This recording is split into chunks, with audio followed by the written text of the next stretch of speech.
script, cette première partie comprend environ 650 mots. Bon retour parmi nous, la famille. Avez-vous déjà ressenti ce froid subtil, cette distance invisible qui s'installe sans un bruit dans votre propre maison? Vous regardez votre enfant, celui que vous avez porté, bercé, aimé de toute votre âme, et soudain, ses yeux fuient les vôtres, ses épaules se crispent quand vous l'approchez. C'est une douleur sourde, n'est-ce pas? Cette douleur, nous allons l'accueillir aujourd'hui, la regarder en face avec douceur et lucidité, car ce recul silencieux n'est pas une fatalité, mais un message que nous devons apprendre à décrypter. Prenons le temps de respirer ensemble, de nous ancrer dans ce moment présent, car ce que nous allons aborder touche à l'essence même de notre cœur de parent. Le premier murmure de cet éloignement, c'est l'évitement subtil du regard et la fuite du contact physique. Rappelez-vous les premiers mois, les premières années de la vie de votre enfant. Le regard était le pont naturel par lequel passait tout l'amour, toute la sécurité du monde. Le contact physique, les bras tendus, les câlins spontanés, tout cela constituait le langage premier, le langage de l'évidence. Et puis, imperceptiblement, le paysage change. Vous entrez dans la pièce et ses yeux se baissent ou se fixent sur un écran. Vous esquissez un geste tendre, vous effleurez son épaule, et vous percevez un léger mouvement de recul, une crispation, une raideur qui n'existait pas auparavant. C'est une épreuve immense pour un parent. Notre première réaction, bien souvent, est la blessure, le rejet, voire la colère. Nous nous sentons exclus du territoire physique et visuel de notre propre enfant. Mais je vous invite, avec toute la bienveillance dont vous êtes capable, à observer cela non pas comme une attaque contre vous, mais comme une tentative de protection de sa part. L'enfant qui fuit le regard est un enfant qui, pour l'instant, ne peut pas supporter l'intensité du lien. Émotions sont peut-être si confuses, si lourdes ou si fragiles qu'il craint que vos yeux, en le scannant, ne mettent à nu une vulnérabilité qu'il cherche à cacher. Il érige une barrière physique parce qu'il sent que ses frontières intérieures sont menacées.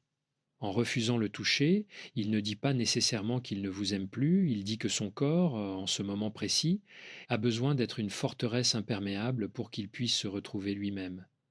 C'est une phase de séparation qui se fait dans la douleur et le silence. Ce que nous devons faire face à cela, c'est d'abord ne pas forcer, ne pas exiger le regard, ne pas imposer le baiser ou l'étreinte, laissons-lui cet espace, mais restons présents d'une présence calme, apaisée, non intrusive, un regard doux jeté de temps en temps, un sourire sans attente, une proximité physique respectueuse, comme s'asseoir dans la même pièce sans forcément interagir. Il s'agit de lui montrer que nous sommes là, solides comme un phare dans la tempête de son développement, sans pour autant l'aveugler de notre lumière. C'est dans ce respect délicat de sa bulle physique que la confiance peut lentement trouver le chemin du retour. Cette deuxième partie comprend environ 650 mots. Le deuxième signe de ce détachement silencieux se manifeste par le repli sur soi, dans une solitude qui semble plus défensive qu'apaisante. La solitude en soi est une nécessité humaine, une respiration de l'âme, particulièrement en grandissant, mais la solitude que nous observons ici a un goût différent. C'est la porte de la chambre qui se ferme et reste close des heures durant. C'est le silence lourd qui émane de derrière cette cloison. Vous savez, en tant que parents, nous avons une sorte de radar émotionnel qui nous indique si notre enfant se ressource ou s'il se cache. Et bien souvent, cette solitude-là ressemble à un exil. L'enfant s'enferme non pas pour explorer son monde intérieur avec curiosité et joie, mais pour échapper au monde extérieure et particulièrement à la sphère familiale. La chambre devient un bunker, un refuge où l'on se protège des regards, des attentes et peut être des jugements ressentis, même s'ils ne sont pas réels. C'est une mise à distance géographique qui reflète une immense distance psychologique. En tant que parent, se tenir devant cette porte fermée est une des expériences les plus déconcertantes. On hésite à frapper, on craint de déranger, on se ronge les sangs en imaginant ce qui se passe à l'intérieur. Et Aïe en colère, Aïe simplement perdu. Ce repli défensif est le signe d'une surcharge. L'enfant ne sait plus comment interagir sans se sentir envahi ou inadéquat, alors il coupe le contact. Il réduit son monde à quatre murs pour en reprendre le contrôle. Face à cela, notre défi est immense. Il faut résister à la tentation d'enfoncer la porte, que ce soit littéralement ou figurativement. Intervenir de force ne ferait que renforcer ses défenses. Il faut apprendre l'art d'être présent sur le seuil, comment faire? Par des petites attentions silencieuses, un mot glissé sous la porte pour dire simplement je pense à toi sans rien demander en retour, une proposition laissée en suspens, sans pression pour qu'il l'accepte. Il faut que l'enfant sache que la porte de notre propre cœur reste grande ouverte, même si la sienne est verrouillée.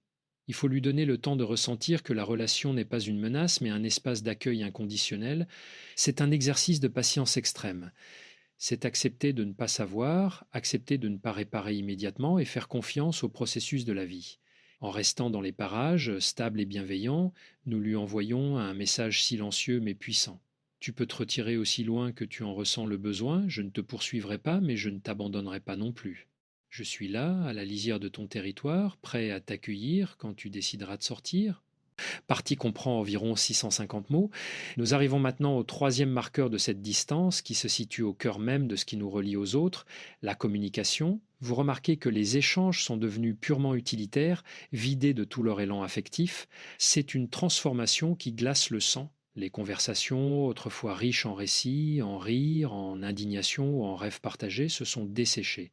Elles ne sont plus qu'un squelette logistique. Oui, non, je ne sais pas. On verra. À quelle heure on mange, il n'y a plus de texture dans les mots, plus de couleur dans la voix. L'enfant communique uniquement pour assurer la survie matérielle du quotidien, mais il a totalement retiré son âme de l'échange. Il ne vous raconte plus ce détail amusant vu dans la rue. Il ne partage plus la musique qu'il vient de découvrir. Il ne s'épanche plus sur ses frustrations de la journée. C'est une diète de la parole intime. Ce silence verbal est une forme de grève émotionnelle. Pourquoi un enfant en vieillit a asséché ainsi la communication? Souvent, c'est parce qu'il a le sentiment, fondé ou non, qu'il n'est plus véritablement entendu, ou que ce qu'il a à dire sera mal reçu, jugé ou utilisé contre lui. Ou bien il traverse une phase où ses propres pensées sont si confuses qu'il préfère le mutisme à l'effort de s'expliquer. La parole utilitaire est un masque, un bouclier de mots creux derrière lequel il se cache en pleine lumière. C'est terriblement frustrant car on a l'illusion de communiquer puisqu'il y a échange de mots, mais on ressent le vide sidéral de la relation. Nous essayons parfois de combler ce vide en posant des questions encore et encore.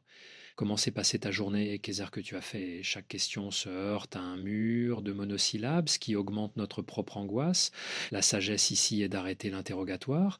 Un enfant qui se mure dans une communication utilitaire ne cédera pas sous la pression des questions directes. Il faut changer d'approche. Il faut parler dans le vide, en quelque sorte. Raconter sa propre journée, partager une pensée, une émotion sans aucune attente de réponse, jeter des petites graines de paroles vraies et sincères dans l'espace commun et les laisser germer. Parfois, c'est dans le silence partagé lors d'une activité côte à côte, en voiture, en cuisinant, que la vraie parole finit par revenir.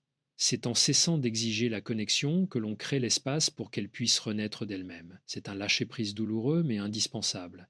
Cette quatrième partie comprend environ 650 mots. Le quatrième signe touche à l'essence même de l'attachement sécurisant, c'est l'absence de demande d'aide ou de réconfort lors des moments de vulnérabilité. Depuis sa naissance, vous êtes le port d'attache. Quand il tombait, quand il pleurait, quand il avait peur, c'est vers vous qu'il courait. Et soudain, cette boussole interne semble cassée. L'enfant traverse des épreuves, des chagrins, des échecs scolaires ou amicaux, et il garde tout pour lui. Vous apprenez qu'il a été malade ou qu'il a perdu un match important, ou qu'il s'est disputé avec son meilleur ami par d'autres biens, ou vous le devinez simplement à sa mine sombre, mais il ne vient pas chercher le refuge de vos bras ou la chaleur de vos mots. Il souffre en solitaire. C'est peut-être la réalité la plus cruelle pour un cœur de parent, car notre instinct premier est de protéger et de consoler. Se voir refuser ce rôle, c'est se sentir inutile, destitué de sa fonction parentale fondamentale. Mais il faut regarder derrière cette apparente indépendance. Une indépendance réelle et saine s'accompagne toujours de la capacité à demander de l'aide quand on en a besoin. Cette autonomie-là, froide et rigide, est une armure. L'enfant ne vient pas vers vous non pas parce qu'il n'a pas besoin de réconfort, mais parce qu'il craint que le prix de ce réconfort soit trop élevé. Peut-être redoute-t-il une leçon de morale, un conseil non sollicité ou l'angoisse démesurée que sa propre souffrance pourrait susciter chez vous. Il préfère la douleur solitaire à l'incompréhension ou à la complication d'une interaction.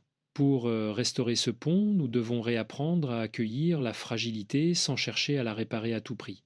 Souvent, quand notre enfant souffre, nous voulons trouver des solutions, nous voulons effacer le problème.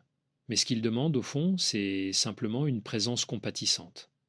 C'est entendre un «je vois que c'est difficile, je suis désolé que tu traverses cela» sans un mais à la fin de la phrase.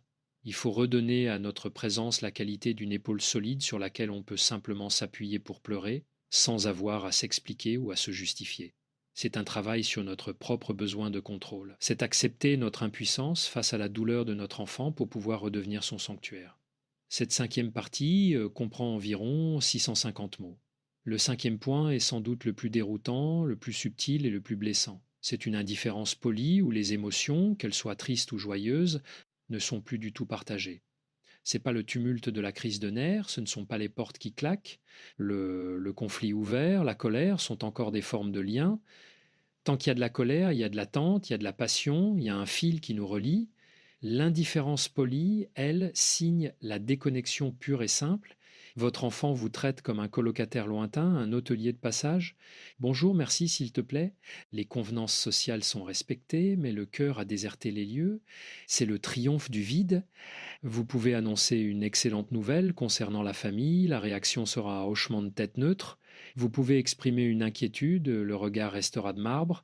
Cette apathie relationnelle est terrifiante, elle nous donne le sentiment d'être devenus des fantômes dans notre propre foyer. Ce lissage émotionnel extrême est souvent le résultat d'un épuisement intérieur.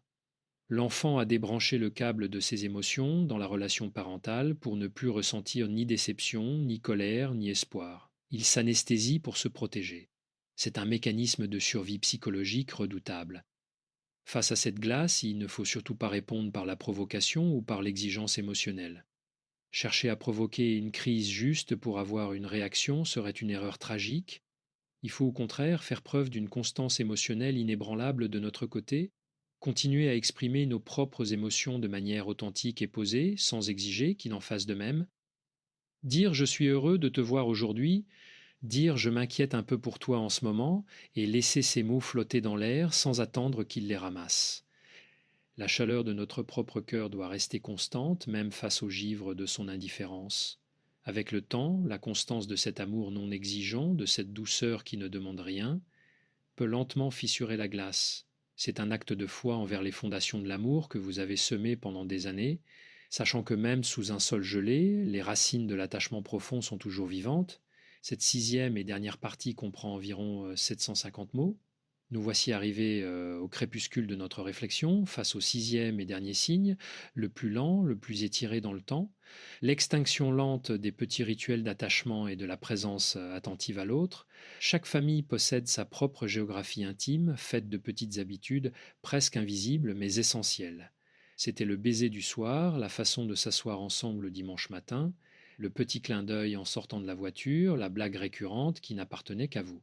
Ces rituels sont le ciment invisible de l'amour familial. Et peu à peu, vous constatez que ce ciment s'effrite. Le baiser du soir est esquivé, la place sur le canapé reste vide, le clin d'œil ne rencontre plus aucun regard, c'est une perte d'attention mutuelle.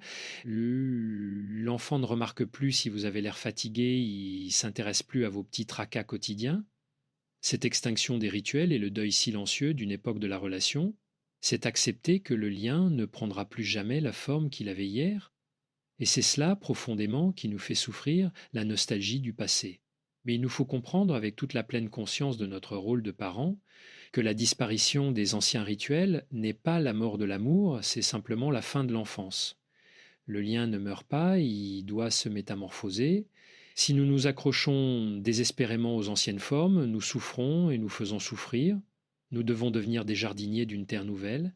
Si la graine de l'ancien rituel ne pousse plus, c'est qu'il faut en inventer de nouveaux. Des rituels plus discrets, plus matures, plus adaptés à celui ou celle qu'il est en train de devenir. Cela peut être le partage silencieux d'un article de presse posé sur la table, l'envoi d'un message court mais drôle sans attendre de réponse, ou simplement le respect absolu de sa nouvelle intimité comme nouveau rituel de confiance.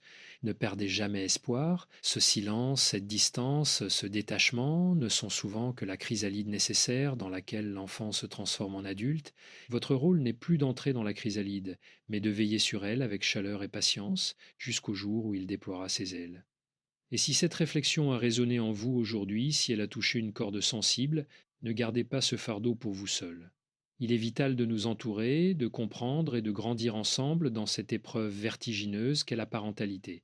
Je vous invite du fond du cœur à vous abonner à notre chaîne dès maintenant. Rejoignez cette communauté où l'on aborde la vraie vie avec ses fêlures et ses espoirs, sans jugement et avec bienveillance. Aimez cette vidéo pour la faire voyager vers d'autres parents qui pleurent peut-être en silence devant une porte fermée. Partagez-la avec ceux qui ont besoin d'entendre que ce rejet n'est pas une fin, mais un passage. Activez la cloche pour ne manquer aucune de nos prochaines explorations du cœur humain. Ensemble, nous sommes plus forts, plus conscients, plus vivants. Prenez soin de vous, prenez soin de vos liens et n'oubliez jamais de respirer.